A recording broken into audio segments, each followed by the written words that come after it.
Good morning and welcome to you to this live. And I wanted to just talk a little bit about socialism and communism and the British, what I call the British fiasco of communism. A track record of complete and utter failure in all the countries that socialism and communism was ever tried. That's the background of communism and socialism in Britain. So if you look at the Russia, formerly the USSR, the Union of Soviet Socialist Republics, it was a complete and utter failure. And in 1991, the communist fiasco in Russia was wound up. The reason is very simple. It is built on a false framework by a no good pseudo-economist and historian called Karl Marx and his supportive friend Engels. It's a complete house of cards, socialism and communism. But it's been adopted by the West, particularly Western Europe, and it is still failing. It links to things like a world without borders, internationalism, and the abolition, and I think this is important for Britain, the abolition of the sovereign nation state. And this strongly can link into a technocratic internationalism, for example, the World Economic Forum and the United Nations and so on. So what I'm trying to say is that there's a very large left liberal framework in Britain today, but it's adopted by the West, but it's still failing because it's based on a flawed understanding of human nature. Where does it come from? What is this communism and socialism and pseudo-liberalism, if you like, that we see so prevalent in the West, in Western Europe in particular today? I would argue that it's based on an Italian man called Antonio Gramsci. He was pivotal, and after the failure of Marxism and socialism, communism to engage the working class, he came up with this theory. They love theories and big words. It's a bit like the Church of England, counter hegemony. And this is the long march of what we call entryism into the corridors of power. And what Gramsci said was use culture and ideology to change things over a period of time. And that's what we've seen, particularly in Britain, over the last probably 50, 60 and 70 years. The whole ideology here is linking into a world without borders, internationalism and the abolition of the sovereign nation state. And that's very, very important. I'll come back to that in a minute.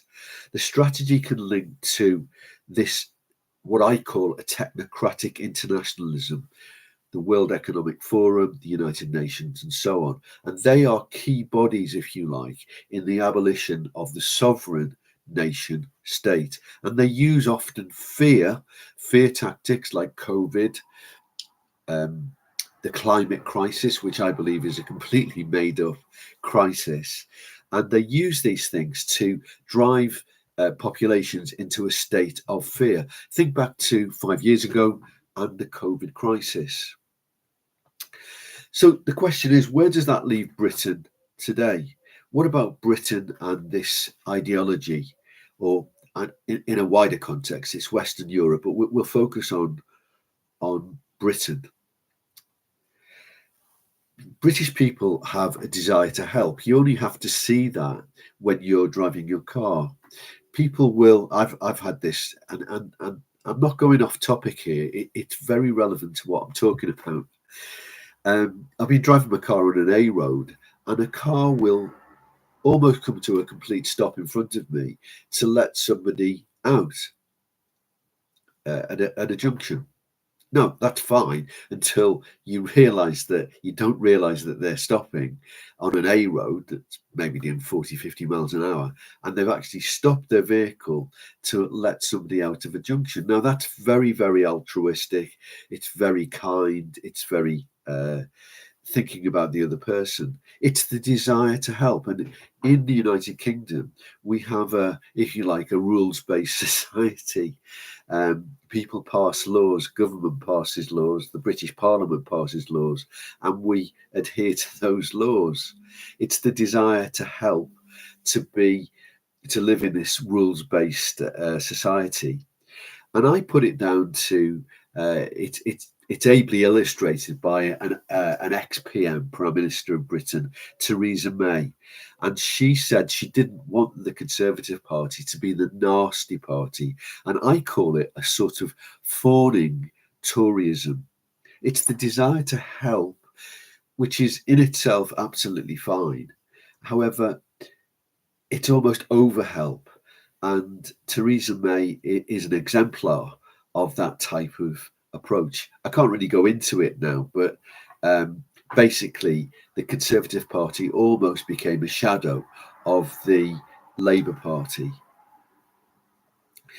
It's based on a goal of an earthly paradise. It's unachievable due to human nature. Now, my view on human nature is that human nature has basically was a point in history that was identifiable, and human nature fell. And the goal of an earthly paradise is completely unachievable due to our human nature. Now, again, I don't have time to go into that, but that's based on, if you like, my worldview and my understanding of human nature. In Britain, Jeremy Corbyn, George Galloway, people like that, it's a radical social anarchic view of society. You see it in London, particularly. London has voted in Sadiq Khan, I think twice now, as Mayor of London. He's a member of the Labour Party. He's a silver-tongued advocate of a sort of socialist nirvana, despite coming from a Muslim background. I think he still is, in fact, a Muslim. That's the London mayor. Continually voted Labour in terms of just the MPs that are voted in year after year or term after term. People like Diane Abbott, David Lammy, for instance, they are indicative, if you like, of this pseudo-communist socialist point of view of the world. Jeremy Corbyn, if you like, is on the more left side of that, and particularly people like George Galloway, who've had quite an influence on thinkers and activists. In Britain today, we have the middle-class liberal socialists. And it reminds me of, people like Tarquin and Jacinda. You can imagine the sort of families. Dad is an architect with a very successful practice. Tarquin smokes cannabis, has got into climate change, climate activism, pro-Palestine. These sort of families remind me of turkeys who vote for Christmas.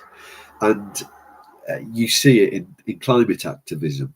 The Church of England clergy who are wedded to anarcho-socialism. They're more concerned about the climate and the climate crisis and Palestine, even though they've never been to Israel, Jordan, Syria, Egypt, or those sort of places. But they're concerned about the climate. They're concerned about Gaza. And they have a basket of trendy causes. I suppose the exemplar of that is somebody like Greta Thunberg, who has never achieved any educational qualification in her life, and secondly is on the spectrum. So she tends to limp it like, attach herself to these causes. So climate activism to Palestine. And I sort of put that on as a spectrum, and you can think about trendy causes along that axis. So you've got the climate crisis, the so-called climate crisis that doesn't exist, the fiasco of net zero, right through to 2023, where you've got a terrorist organization that invades a democratic state, Israel, and slaughters men, women, and children. But the Arabs, the Palestinians, Qatar, countries like that, have won the propaganda war. Israel may be winning and may have in fact won the military war, but Palestine, Gaza, the Arabs of Gaza, it's predominantly Arab, predominantly Muslim, predominantly the Muslim Brotherhood ideology behind Hamas. They are the people calling the shots. They are the people winning the propaganda war. But coming back to Britain, these middle-class families, white, well-educated, some of them may have gone to Oxbridge colleges and so on. They're supportive of a basket of trendy causes. So it's a well-meaning but flawed movement, if you like. It has influence across most of the Oxbridge colleges. The Church of England is a good exemplar of this, particularly at the more senior levels. The good indicator of this is that nearly all the Church of England Anglican bishops voted to remain in the EU, but the laity, the people, the ordinary people who fill the pews or don't fill the pews in the Church of England, voted for us to leave the EU in 2016. The other example of well-meaning social liberalism stroke socialism is the BBC. And these sort of institutions are represented across all other major institutions. The BBC has an influence far beyond its size, even though it is a relatively large organisation that's supported by the TV licence fee. So this is, if you like, an understanding of where we are today. We have a government which is headed by the Prime Minister, Keir Starmer, who is a dyed-in-the-wool socialist, a human rights lawyer, and somebody who's wedded to socialism. But who are the losers? And this is the fascinating thing that we come to. The losers are traditional values. Christianity, true Christianity. I'm not talking about the plastic Christianity of the senior Anglican bishops. Not all bishops, I should add, but some, or the majority, people like the Bishop of Oxford, the Bishop of London, the Bishop of York, currently in July 2025. Who are the other losers? The white working class have been massively disenfranchised by the Labour Party, by socialists themselves, by this sort of anarchistic, socialistic, liberal middle class that looks down on the white working class.